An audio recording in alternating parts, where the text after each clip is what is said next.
በሰሜን አሜሪካ የምትኖሩ አውሮፓን ለመጎብኘት ጊዜና ሁኔታ ያልተመቻቸላችሁ ሰዎች ትንሽ አውሮፓ የምትባለውን ኪቤክ ሲቲ እዚሁ ካናዳ ውስጥ ላስጎብኛችሁ ጥሩ አማራጭ ይሆናችኋል።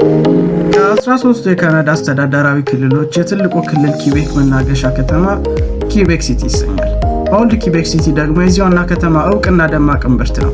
ይህን ስፍራ ብዙዎች ይዘግቡለት በሰሜን አሜሪካ የሚገኝ የአውሮፓ በተለይ የፈረንሳይ ውበትን የያዘ ከተማ ይሉታል። ስለዚህ እዚህ እግሮ እንደረገጠ ምስራቅ ካናዳ የመጡ ሳይሆን ፈረንሳይ የገቡ ይመስሉታል። ለምን ካሉ ፈረንሳይኛ ቋንቋ ዋናው መግባቢያ ነው። አብይ ምክንያቱ ግን የከተማው ኪነ ህንፃ ነው። ቆየት ያለ የፈረንሳይ ግንባታ ዘዴዎች ያቆማቸው ኪነ ህንፃዎች፣ ኮብልስቶን መንገዶችና ልክ እንደ ሀረሩ ጀጎል ግንብ ከተማውን የከለለው ውብ ግንብ ቆየት ያለ የፈረንሳይን ኪነ ህንፃዊ ልምድ በካናዳ ስለሚያመጣሉት ነው። በተጨማሪ የውትድርና አስተዳደር ማዕከልነቱና የፌስቲቫሎች መናኸሪያነቱ ሞቅ አድርጓል። ዩኔስኮም የዓለም ቅርስ ብሎ ኦልድ ኪቤክ ሲቲን ለሰው ልጆች ሁሉ ሀብት እንዲሆን መዝግቦታል። በአንድ ዓመት ወደ 4.5 ሚሊዮን ጎብኚዎች ለጉብኝት ይረግጡታል። 1.2000 ኪሎ ሜትር የሚረዝመውና ልጆቹን ጡት እያጠባ የሚያሳድገው አሳንበሪ ወይም ዌልን የሚያስተዳድረው ሴንት ሎረንስ ወንዝ ኦልድ ኪቤክ ሲቲን ለሁለት ሰንትሮ በመሃሉ ይፈሳል። አሳንበሪውን በግንቦት ወይም ሜይ ሰመር ሲጀምር መጎብኘት ይቻላል።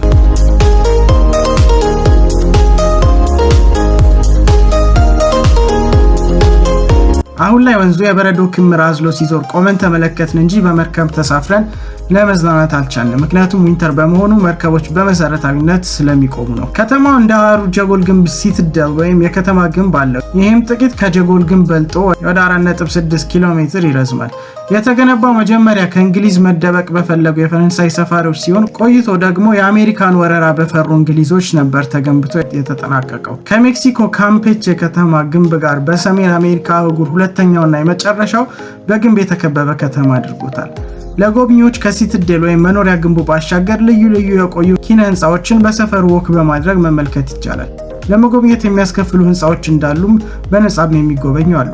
ለአብነት ያክልም እውቁ የሻቱ ፎንትናክ ሆቴልም ከፊል ህንፃውን በነጻ የቀረውን ዋና ክፍሉ ደግሞ ለአንድ ሰዓት ጉብኝት $22 በመክፈል መጎብኘት ይቻላል።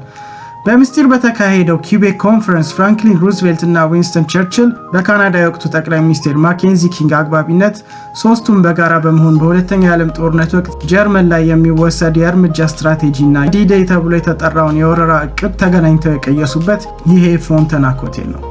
ከፍ ባለው ኬፕ ዳይመንድ ላይ ሆኖ የተገነባው እውቅ ሆቴል ኦልድ ኪቤክ ሲቲንም ሆነ ሎረንስ ወንዙን እንደ ድራማ ቁልቁል በማሳየት አቅሙ በሆሊውድ ፊልሞች ላይ በመታየቱ በአማራ የፈረንሳይ ኪነ ህንፃ አሰራሩ እውቅ ሰዎች ስለሚያዘወትሩበት፣ ለምሳሌ እንግሊዟ ንግስት ዘፋኟ ሴሊን ዲዮን፣ በእርግጥ ሴሊን ዲዮን በእንግሊዝኛ ለህዝብ ለመጀመሪያ ጊዜ የዘፈነችው እዚህ ሆቴል መታ ነው።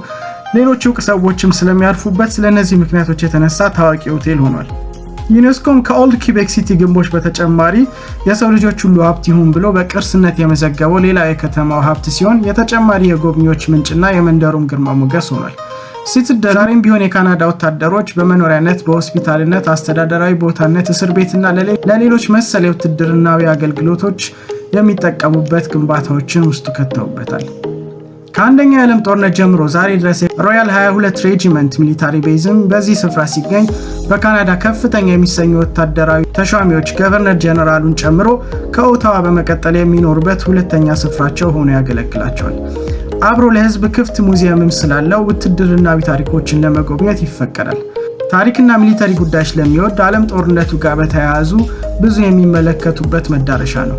ኦልድ ኪቤክ ሲቲ የፈረንሳይ መሳኪነ ህንፃዎቹና ውትድርናዊ ቅርንጫፍነቱ በተጨማሪ ስፍራው በተለያዩ ታሪካዊ ሐውልቶችና ማራኪ የወንዝ እይታም ይታወቃል ማለት ነው። ወንዙና ሆቴሉ አጠገብ ደግሞ የከተማ መስራችና የመጀመሪያው ገዢ ሳሙኤል ደ ሻምፕለን ወክሎ የቆመለት ረዥም ሐውልት ይገኛል።